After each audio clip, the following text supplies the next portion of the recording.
सुप्रभात बच्चों। आइए आज हम लेखक जैनेन्द्र कुमार द्वारा लिखित निबंध बाजार दर्शन इसका अध्ययन करते हैं। जैनेन्द्र कुमार का जन्म सन 1905 में अलीगढ़ उत्तर प्रदेश में हुआ। इनकी रचनाएं परख, अनाम स्वामी, सुनीता, त्यागपत्र, कल्याणी इत्यादि हैं। जैनेन्द्र प्रेमचंद्रोत्तर काल के महत्वपूर्ण कथाकार माने जाते हैं। प्रेमचंद्र के पहले और प्रेमचंद्र के बाद ये कहानियों के काल के विभाजन में ऐसा विवरण आता है। प्रेमचंद्र चूंकि उपन्यास सम्राट थे और कहानियां भी उन्होंने प्रभुत मात्रा में लिखी, इसलिए उनको एक प्रस्थान बिंदु मान करके हम प्रेमचंद्र के पूर्व और प्रेमचंद्र के बाद तथा प्रेमचंद्र युग इस तीन तरह से विभाजन करते हैं। तो प्रेमचंद्र के बाद के कथाकारों में आप जैनेन्द्र कुमार का नाम ले सकते हैं। जैनेन्द्र कुमार मनोवैज्ञानिक कथाधारा के प्रवर्तक हैं। इनकी कहानियों में मनोवैज्ञानिकता, मानव मन के विश्लेषण की अभूतपूर्व परिस्थितियों का वर्णन किया गया है, जिनको देख करके जिनको पढ़ करके आप समझ सकते हैं कि मानव मन के अंदर क्या क्या हो सकता है। प्रस्तुत निबंध गहरी वैचारिकता और साहित्य सुलभ लालित्य से युक्त है। ये जो निबंध बाजार दर्शन है आपके पाठ में है, इसमें वैचारिकता के साथ साथ साहित्य सुलभ लालित्य भी है, जिसका पाठ करते समय आप आनंद उठा सकते हैं। उपभोक्तावाद एवं बाजारवाद, उपभोक्तावाद और बाजारवाद, इसको पृष्ठभूमि में रख करके इस निबंध का प्रणयन किया है जैनेन्द्र कुमार ने। इसमें बाजार का अर्थशास्त्र और बाजार की जादुई ताकत इसका भी वर्णन किया है। तो आइए हम बाजार दर्शन पाठ एक बार पढ़ते हैं। एक बार की बात कहता हूँ। मित्र बाजार गए तो कोई एक मामूली चीज लेने पर लौटे तो एकदम बहुत से बंडल पास थे। मैंने कहा, यह क्या? बोले, यह जो साथ थी। उनका आशय था कि पत्नी की महिमा है, उस महिमा का मैं कायल हूँ। आदिकाल से इस विषय में पति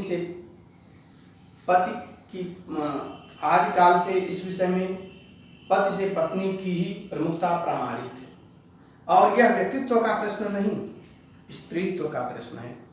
स्त्री माया न जोड़ी तो क्या मैं जोड़ूं? फिर भी सच सच है, और वह यह है कि इस बात में पत्नी की ओट ली जाती है। मूल में एक और तत्व की महिमा सविशेष है। वह तत्व है मनी बैग, अर्थात पैसे की गर्मी या एनर्जी। पैसा पावर है, पर उसके सबूत में आसपास टाल माल न जमा हो तो क्या वह खाक पावर है?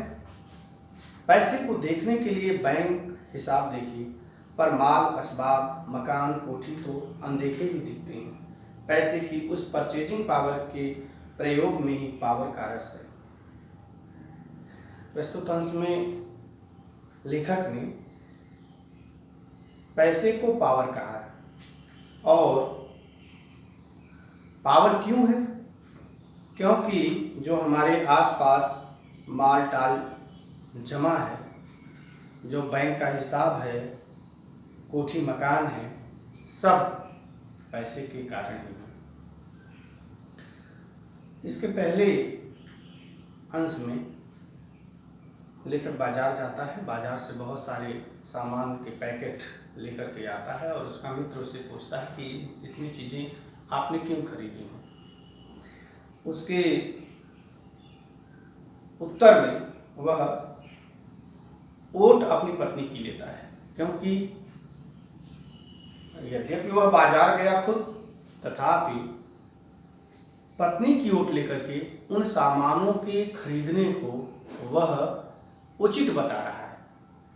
और साथ ही साथ यह भी बता रहा है कि स्त्रियां जो हैं वह ज़्यादा सामान खरीदने के लिए विवश करती हैं, या उनकी प्रवृत्ति होती है, स्त्रियों की प्रवृत्ति है सामान को खरीदना। और इसमें लेखक ने आदिकाल से इस विषय में पति से पत्नी की प्रमुखता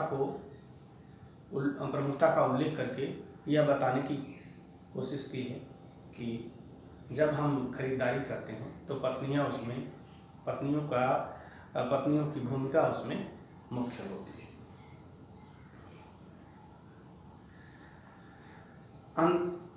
उसी पैराग्राफ में, उसी अंश में अंत में देखिए, वह तत्व है मनी बैग, अर्थात पैसे की गर्मी और एनर्जी। ओट तो उसने पत्नी की ली है, यानी पत्नी के कारण वो खरीदारी कर रहा है, यह बताता है। लेकिन वास्तविकता क्या है? वह है मनी बैग, यानी पैसे की गर्मी, यानी उसके पास पैसा है, इसलिए जाकर के वह बाजार से जिन वस्तुओं की आवश्यकता नहीं है उनकी भी खरीदारी कर लेता है। अब पैराग्राफ देखते हैं।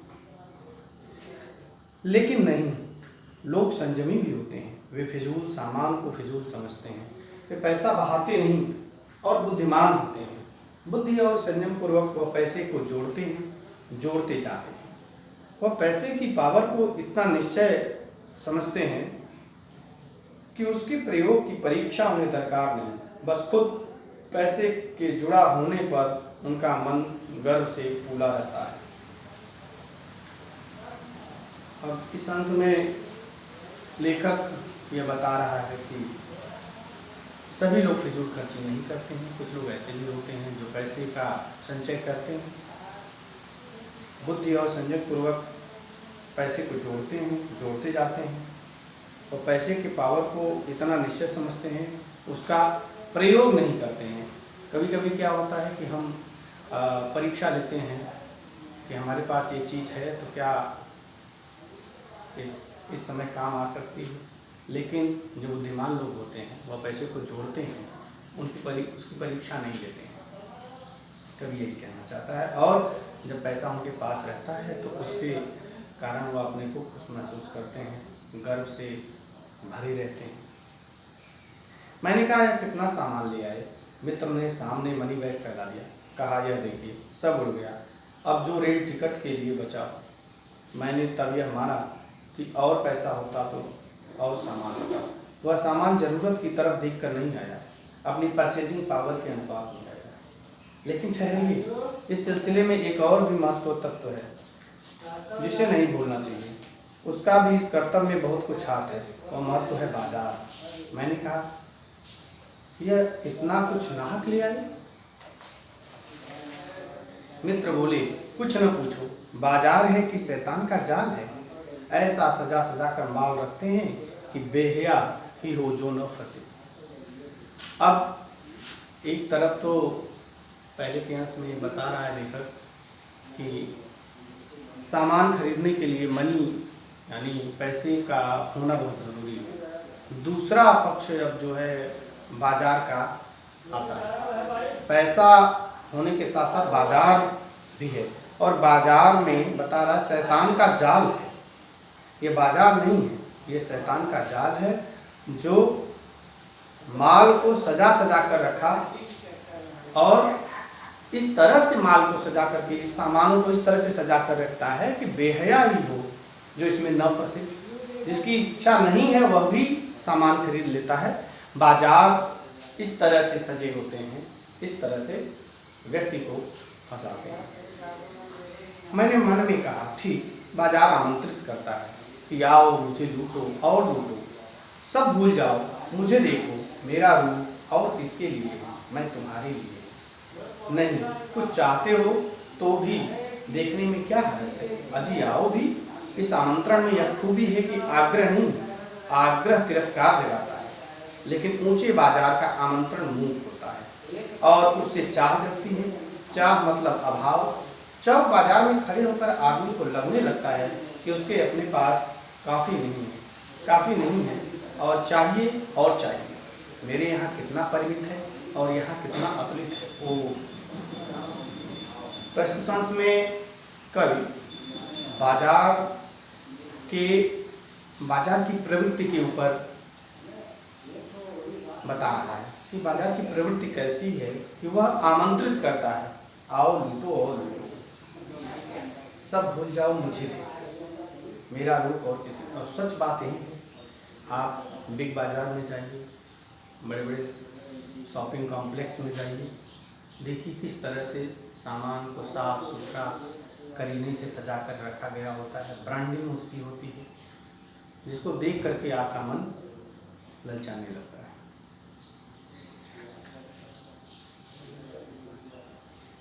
एक पंक्ति आपको इसमें विशेष रूप में ध्यान देने योग्य है। इस आमंत्रण में यह खूबी है कि आग्रह नहीं, जो बाजार का आमंत्रण है वह आग्रह नहीं है। वह क्यों नहीं है आग्रह? लेखक कहता है कि आग्रह तिरस्कार जगाता है। आग्रह कैसे नहीं है? और आग्रह है क्या? कभी कभी आप जब यात्रा कर रहे होते हैं और किसी ऑटो स्टैंड पे जाइए तो आप देखिए वहाँ जो ऑटो पर आपको बैठाने के लिए उनके चालक होते हैं, वो ज़बरदस्ती आपको बुलाते हैं, बार बार आपको यहाँ तक कि हाथ पकड़ करके अपने ऑटो में खींचने लगते हैं। और जब ऐसा करते हैं तो आपका मन तिरस्कृत महसूस करता है, वहाँ जाने की इच्छा नहीं करता है, आपका जाने का मन नहीं करता है कि उस ऑटो में बैठें। वो ज़बरदस्ती, जोर ज़बरदस्ती का एक रूप ले लेते हैं। आग्रह एक सीमा से ज़्यादा हो जाए तो वह तिरस्कार का रूप धारण कर लेता है, यानी मन उससे दूर होने लगता है। अगर किसी चीज़ का ज़्यादा आग्रह किया जाए तो मन उससे दूर होने लगता है। ये अनेक अनुभव के द्वारा आप ऐसा महसूस कर सकते हैं कि आग्रह की अति या ज़्यादा आग्रह व्यक्ति को दूर करता है, उसके मन में वितृष्णा बनने लगता है। लेकिन बाजार का आग्रह कैसा है? मूक है, इसका आमंत्रण मूक है, यह चिल्लाता नहीं, बाजार चिल्लाता नहीं और उससे चाह जगती है।